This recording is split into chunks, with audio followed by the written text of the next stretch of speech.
ส่วนท่วมค่ะพื้นที่ภาคอีสานนะครับตอนนี้ไปติดตามแล้วก็ดูสถานการณ์กันเลยนะครับในแม่น้ำโขงที่จังหวัดมุกดาหารเนี่ยปรากฏว่าเกินระดับวิกฤตแล้วนะครับท่านผู้ชมครับโดยต้องเร่งเตือนประชาชนให้เก็บข้าวของขึ้นสู่ที่สูงครับผู้สื่อข่าวมีรายงานล่าสุดมาว่าระดับน้ำในแม่น้ำโขงในพื้นที่จังหวัดมุกดาหารเนี่ยครับวัดจากศูนย์อุทกวิทยาที่3จังหวัดมุกดาหารล่าสุดอยู่ที่ระดับ12เมตร67เซนติเมตรครับ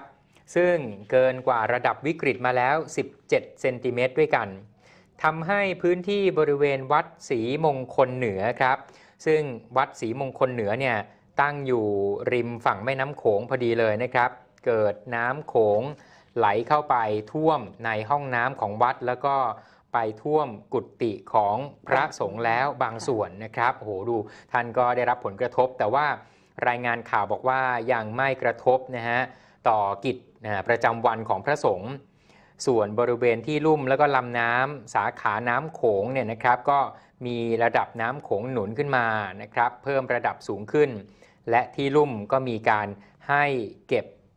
สิ่งของขึ้นสู่ที่สูงครับเพราะว่าตอนนี้ระดับน้ำในแม่น้ำโขงหนุนสูงขึ้นในลำห้วยสาขาจนล้นแล้วก็อาจจะไปสร้างความเสียหายต่อชีวิตแล้วก็ทรัพย์สินได้ท่านผู้อำนวยการโครงการส่งน้ำและบำรุงรักษาน้ำอูลจังหวัดสกลนครนะครับอันนี้มาดูหลังจากมุกดาหารแล้วไปดูสกลกันบ้าง